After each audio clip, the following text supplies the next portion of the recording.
Hello students, तो आज हम पढ़ेंगे लॉज ऑफ रिफ्रैक्शन को। ठीक है, पिछली वीडियो में हमने रिफ्रैक्शन को समझा था कि रिफ्रैक्शन यानी कि अपवर्तन क्या होता है। ठीक है, आज हम क्या समझने वाले हैं, आज हम सीखने वाले हैं कि रिफ्रैक्शन जो होता है उसके कुछ लॉज होते हैं। जैसे कि हमने रिफ्लेक्शन के कुछ लॉज पढ़े थे, रिफ्लेक्शन यानी परावर्तन के कुछ नियम पढ़े थे। तो परावर्तन के कितने नियम पढ़े थे? हमने 2 नियम पढ़े थे। आप लोगों को याद होगा कि हमने परावर्तन के 2 नियम पढ़े थे, रिफ्लेक्शन के 2 लॉज पढ़े थे हमने पहले। ठीक है, तो आज हम पढ़ने वाले हैं रिफ्रैक्शन के लॉज को। ठीक है, तो जैसे कि रिफ्लेक्शन के 2 नियम होते हैं यानी परावर्तन के 2 नियम होते हैं, तो वैसे ही अपवर्तन यानी कि रिफ्रैक्शन के भी 2 लॉज होते हैं। ठीक है, उनको हमने क्या करना है, एक एक करके डिस्कस करना है और समझना है कि इसमें और परावर्तनों के नियमों में क्या डिफरेंस है। ठीक है, तो पहले हम पहले नियम की बात कर लेते हैं कि अपवर्तन का पहला नियम क्या होता है, रिफ्रैक्शन का पहला लॉ क्या होता है। ठीक है, ये तो हम पहले लॉ फिर कॉमन ही है जिसको हम पहले परावर्तन के नियमों में पढ़ चुके हैं, बस में चेंज क्या आना होता है इसको हम ध्यान से समझेंगे।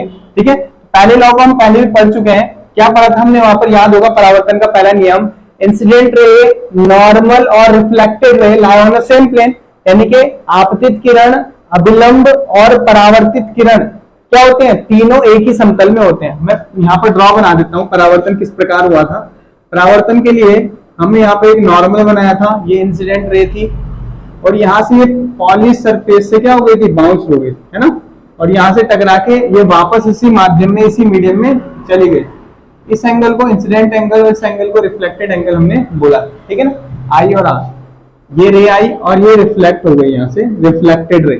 ठीक है, तो हमने क्या कहा था, इंसिडेंट रे, नॉर्मल और reflected ray lie on the same plane. ठीक है, तो यहाँ पर भी हम सेम लिखते हैं, यहाँ पर भी देखो सेम कंडीशन आती है, इंसिडेंट रे, नॉर्मल और रिफ्रैक्टेड रे। यहाँ पर रिफ्लेक्टेड रे नहीं बोलेंगे हम, refracted ray lie on a same plane. ये भी देखो तीनों एक ही प्लेन पे लाई करते हैं, इंसिडेंट रे, नॉर्मल और रिफ्रैक्टेड रे तीनों एक ही प्लेन पे लाई करते हैं। यानी कि अपवर्तन के नियम में पहला नियम क्या है कि आपतित किरण, अभिलंब और अपवर्तित किरण तीनों क्या होते हैं, एक ही समतल में होते हैं। ठीक है, तो जो आने वाली किरण होती है इसको क्या बोलते हैं हम, आपतित किरण यानी कि इंसिडेंट रे बोलते हैं। ठीक है, आपतित किरण।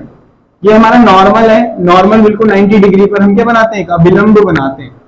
ठीक है, 90 डिग्री पर होना चाहिए, बिल्कुल सीधा, ये बिल्कुल सीधा होना चाहिए। ठीक है, ये टेढ़ा नहीं होता। लाइन हमारी जो रे है वो टेढ़ी हो सकती है, यानी किरण टेढ़ी हो सकती है, पर अभिलंब सीधा बनना चाहिए। ठीक है, तो यानी कि यहां से जो ये रे आई, इंसिडेंट रे, आपतित किरण, ये नॉर्मल, और तीसरी जो रे यहां से बैंड होके गई है रिफ्लेक्शन के थ्रू, इसको बोलते हैं हम अपवर्तित किरण। क्या बोलते हैं, अपवर्तित किरण। ये तीनों के तीनों एक ही समतल पे स्थित होते हैं। ठीक है, तीनों के तीनों एक ही समतल में, आपतित किरण, अभिलंब और अपवर्तित किरण, ये जो अपवर्तित किरण गई है तीनों एक ही समतल पे एक बिंदु पर मिल रहे हैं और एक ही प्लेन पर लाई कर रहे हैं। ठीक है, incident ray, normal and refracted ray lie on a same plane, यानी कि आपतित किरण, अभिलंब व अपवर्तित किरण तीनों एक ही समतल में स्थित होते हैं। ठीक है, वहां पर हमने क्या लिखा था प्रकाश की परावर्तन में, आप लोग पिछली वीडियो में देख सकते हैं, या पहले हमने सीखा था किस प्रकार लिखा हमने, वहां पर हमने लिखा था आपतित किरण, अभिलंब व परावर्तित किरण तीनों एक समतल में स्थित होते हैं। यहां हमने लिखेंगे अपवर्तित किरण लिखेंगे, बस इसको बदलेंगे यहां से, और बाकी पहला नियम परावर्तन के लिए और भी और अपवर्तन के लिए भी क्या होता है, सेम होता है। रिफ्लेक्शन और रिफ्रैक्शन का पहला लॉ लगभग सेम होता है। ठीक है, दूसरे लॉ की हम बात करते हैं। सेकंड लॉ में हमने क्या देखा था परावर्तन में, रिफ्लेक्शन में सेकंड लॉ था इंसिडेंट एंगल और reflected angle, angle of incidence और एंगल ऑफ रिफ्लेक्टेड, ये आई और आर क्या होते हैं, सेम होते हैं, है ना।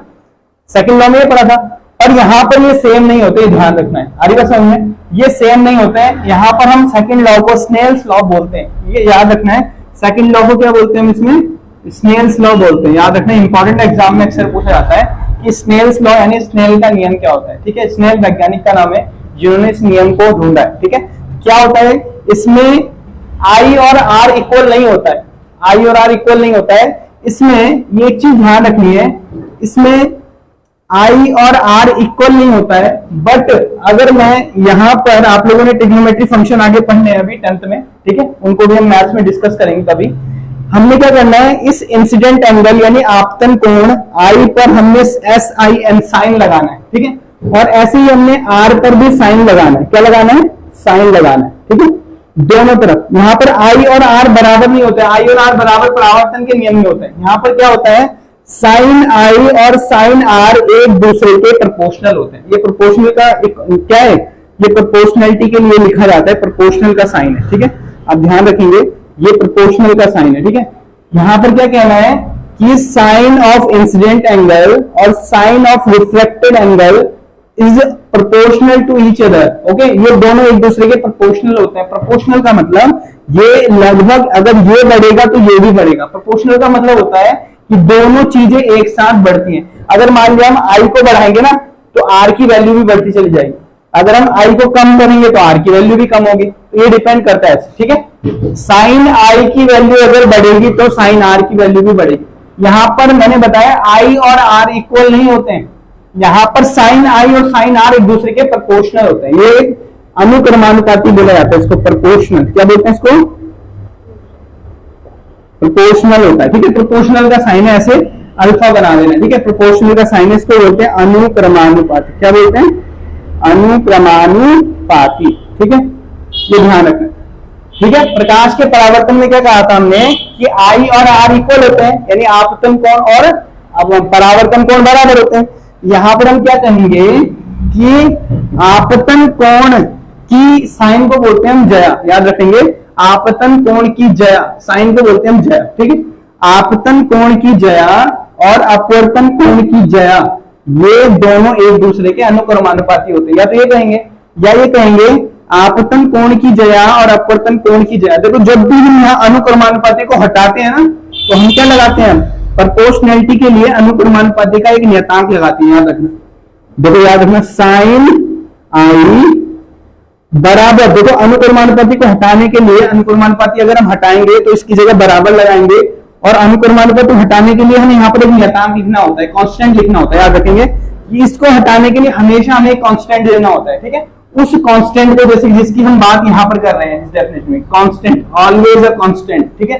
और इस कांस्टेंट को रिफ्रैक्टिव इंडेक्स यानी कि अपवर्तनांक कहा जाता है। क्या बोला जाता है इसको, अपवर्तनांक। ये स्थिरांक है, और ये स्थिरांक कब देना होता है, जब हम ये अनुक्रमानुपाती का हटाते हैं। तो अनुक्रमानुपाती हटाने के लिए एक नियतांक दिया जाता है यहाँ पर, याद रखेंगे कि अनुक्रमानुपाती को हटाने के लिए एक स्थिरांक दिया जाता है, ठीक है। याद रखेंगे कि इस प्रोपोर्शनैलिटी को अगर हम हटाएंगे तो यहाँ एक कांस्टेंट लिखना पड़ेगा, एक स्थिरांक लिखना पड़ेगा, और इस स्थिरांक को हम कुछ भी लिख सकते हैं। देखो वैसे जब यहाँ पर जो यूज करते हैं हम, तो उसको लिखते हैं हम यहाँ पर समटाइम्स स्मॉल एन भी लिख लेते हैं और म्यू भी लिख लेते हैं, ठीक है।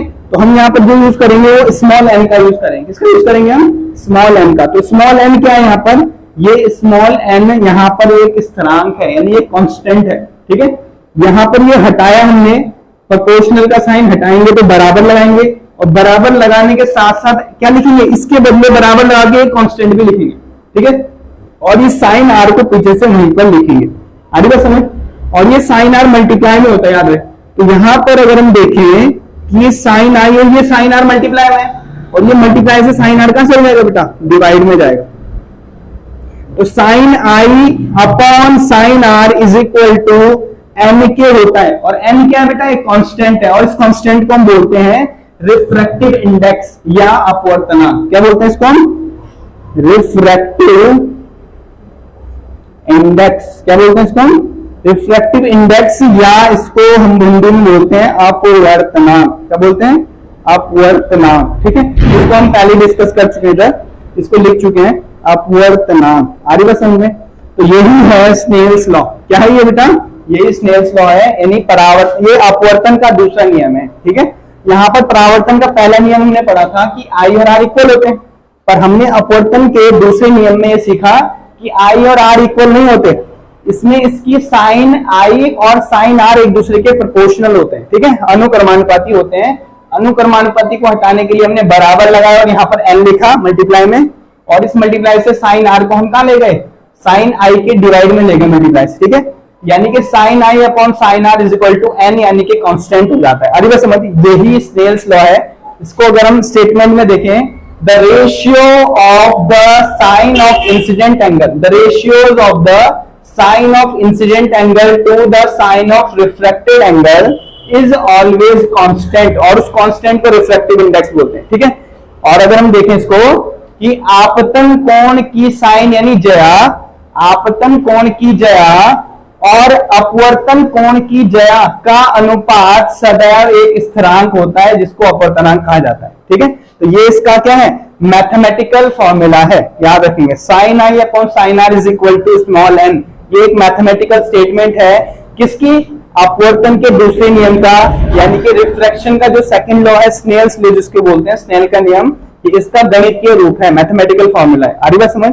आप लोगों को कोई पूछे कि स्नेल्स का लॉ क्या है, या फिर पूछे कि लॉ ऑफ रिफ्लेक्शन को समझाना है, इसका सेकंड लॉ क्या है, तो आप लोग सीधे कहेंगे कि sine I upon sine are is equal to always constant होता है, यानी उसको कांस्टेंट को स्मॉल एन लिखते हैं। ठीक है, स्मॉल एन लिखते हैं जिसको हम बोलते हैं रिफ्रैक्टिव इंडेक्स यानी अपवर्तनांक। ठीक है, तो ये हमने क्या सीखे आज हमने रिफ्रैक्शन के टू लॉज को सीखा है जो कि लगभग सिमिलर ही है किसके, परावर्तन के नियमों, लगभग मिलते जुलते हैं ना। पहला लॉ में क्या मिल रहा है, देखो पहले लॉ में ये सिर्फ चेंज आया, अपवर्तित किरण की जगह वहां परावर्तित किरण था। दूसरे लॉ भी लगभग समान ही है, वहां पर आई इक्वल टू आर होता है, पर यहां पर sine i equal to n times of sine r होता है। आ रही बात समझ में? यहां आई इक्वल टू आर तो होता है परावर्तन के नियम में, पर यहां sine i equal to n times of sine r होता है। ये थोड़ा डिफरेंस है, आई इक्वल टू आर और sine i equal to n times, यानी एन गुना होता है साइन आर का। ठीक है, यहां से साइन आई अपॉन साइन आर क्या आता है, कांस्टेंट यानी अपवर्तनांक जिसको कहते हैं। ठीक है, subscribe to my YouTube channel and press the bell icon. मिलते हैं हमारी नेक्स्ट वीडियो में, तब तक के लिए बाय।